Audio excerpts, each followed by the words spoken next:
5 মাসেরও বেশি সময় পর আজ এই কেরানীগঞ্জ কেন্দ্রীয় কারাগার থেকে স্থায়ীভাবে মুক্তি পেলেন বিএনপির জ্যেষ্ঠ নেতা এবং সাবেক স্বরাষ্ট্র প্রতিমন্ত্রী লুৎফুজ্জামান বাবর।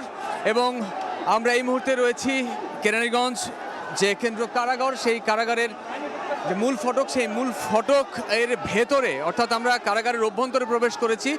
এখানে এত নেতাকর্মী, যে নেতাকর্মীর চাপ আসলে এখানে যারা রয়েছেন নিরাপত্তার দায়িত্বে তাদের পক্ষে সামাল দেওয়া সম্ভব হয়নি।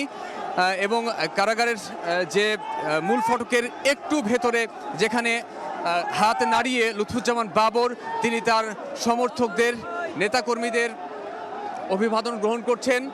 নেতাকর্মীরা যে এখানে লম্বা সময় ধরে তাকে স্বাগত জানানোর জন্য অপেক্ষা করেছিলেন, সেটি তিনি হাত নাড়িয়ে তাদেরকে তাদের উচ্ছ্বাসকে উদযাপন করছেন। বলে রাখি যে নেতাকর্মীরা তাকে ফুল দিয়ে স্বাগত জানাচ্ছেন।